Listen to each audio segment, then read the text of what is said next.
Mawar abang. Kaya biasane bengi iki asih mulih saka kampus. Asih pancen asring bali saka kampus wanci bengi. Jalaran sakliyane kuliah, dheweke uga sregep melu kegiatan ekstrakurikuler. Sawise tuku sego rames kanggo mangan bengi, asih mbacutake laku menyang kos-kosane prenah saelore kampus. Dalan menyang kos-kosane asih ngliwati kebon suwung. Suasanane surem, jalaran lampune kurang padhang. Ing kebon suwung kuwi thukul wit gedhang, jahe, tela rambat, lan ing pojoke kanggo mbuwang uwuh. Kulinane menawa ngliwati kebon mau ya aman-aman wae. Nanging bengi iki kaya-kaya ana pawongan sing ngetutake lakune. Keprungu swara strak srek srak srek ing burine. Asih mandeg. Sopo ya? Batine. Dheweke noleh nanging ora ana sapa-sapa. Sing katon mung kebon singup lan sepi. Mbok menawa mung rasa pangrasaku dhewe. Batine asih sinambi nerusake laku.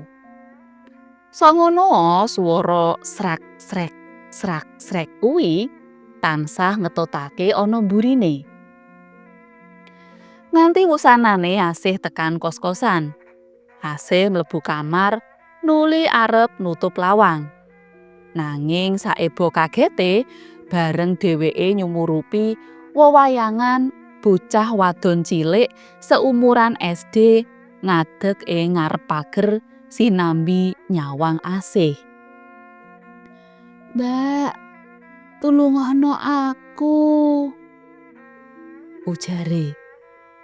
Sesawangan kuwi mung sedhela, dumadakan plas. Wewayangan bocah wadon kuwi ilang saka pandulu. Sopo ya bocah kuwi? Batine asih. Dina candhake asih wis lali karo kedadean bengi kuwi jalaran dheweke sibuk nggarap tugas-tugas kuliah. Sawijining sore nalika mulih saka kampus lan ngliwati kebon suwung kuwi maneh, asih weruh mawar abang thukul ing poncot kebon utawa panggonan mbuwang larahan. Rehne thukule ana tempat sampah, mula kembang kuwi dijebol asih nuli dipindah menyang pot ing teras kos-kosane. Mawar abang kuwi pancen endah. Apa maneh asih hobi ngopeni tanduran hias. Asih sasuwene iki pancen seneng nandur kembang. Dheweke wis nandur kembang dahlia, aster, lan amaryllis sing ing ngarep kamar kose. Seger tur adem tekan jero ati uger nyawang tanduran. Ujare asih. Wanci bengi nalika asih mulih saka kampus. Dheweke ngrasa ana sing ngetutake. Kahanane sepi mamring.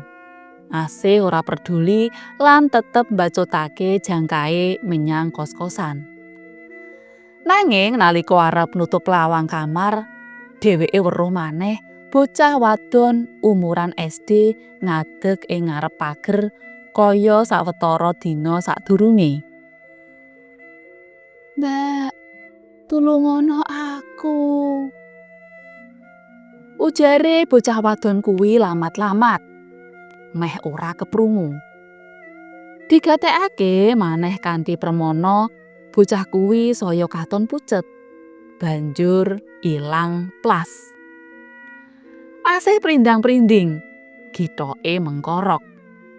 Geneo wis kaping pindho dheweke diweruhi bocah kuwi. Sopo saktenane dheweke iku? Geneo njaluk tulung aku. Batine asih kebak tandha pitakon. Wusana dheweke keturon. Tangi esuk-esuk asih resik-resik kamare. Klebu nyirami lan ngopeni tanduran mligine mawar abang sing mentas ditandur ana pot. Mawar abang iku dirabuk lan disirami, amprih kembange tansah mekar. Esuk kuwi Asih ora kuliah, nanging bakal lunga menyang luar kota sak perlu anjang sana studi banding menyang kampus-kampus liya suwene 2 dina. Bengine Asih nginep ing luar kota. Lan miturut rancangan, baline dina sesuke. Dumadakan Nini, kancane Asih sak kosan telepon. "Sih, iki kanca-kanca kos padha wedi. Jalaran ing ngarep pager ana bocah cilik wadon nembung njaluk tulung.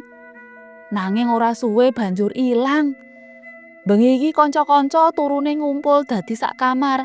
Jalanan keweden ora wani turu dhewe-dhewe," ujare Nini. Asih uga bingung ngrasakake kedadian iki kabeh. Gene yo, bocah wadon kuwi saben bengi mara menyang kos-kosane sinambi njaluk tulung. Apa ana sing ora bener karo uripku? Apa aku nate gawe salah marang wong liya? Pitakone Asih sakjroning ati. Bengi dina candhake nalika Asih mulih saka kampus lan arep istirahat, dheweke diparani maneh dening bocah wadon kuwi. "Mbak, tulungono aku," ucape banjur musna saka panyawang. Makaping-kaping diparani bocah wadon kanthi ulat suntut, wusanane Asih pengin mangerteni ana wewadi apa sak temene. Sanadyan sejatine atine wedi, nanging dheweke duwe sedya amprih kabeh lelakon kuwi bisa enggal kawiyak. Wengi candhake, kaya biasane Asih ngadeg ing ngarep kamar kos. Dumadakan bocah wadon kuwi teka. "Mbak, tulungono aku," ujare. "Aku arep nulung kowe, Dik. Carane piye?" Wangsulane Asih diwanek-wanekake. "Balekno kembangku," ujare banjur plas ilang. Asih ndomblong. Sapandura dheweke kelingan karo mawar abang sing dibedol saka kebon suwung sawetara dina kepungkur. Nanging yen arep dibalekake, terus dibalekake menyang ngendi? Apa dibalekake menyang kebon maneh ya? Batine Asih. Bengi kuwi uga lan Asih lan kanca-kancane banjur balekake mawar abang menyang kebon suwung. Kanthi pangajab, muga-muga bocah wadon kuwi ora teka maneh. Mawar banjur ditandur ing papane sakawit. "Wis rampung, muga-muga ora ana maneh kedadian sing aneh-aneh," ujare. Jalaran awake kesel sakwise bali menyang kos-kosan, Asih bablas turu. Asih njendirat nalika bocah iku mara maneh. "Mbak, aku njaluk tulung. Balekno kembangku, dudu ing kebon suwung, nanging menyang omahku ing lor kali kono. Kembangku seminggu kepungkur dijebol pawongan jahat, banjur dibuang ing kebon suwung. Kembang kuwi sing nandur ibuku. Balekno ya, Mbak."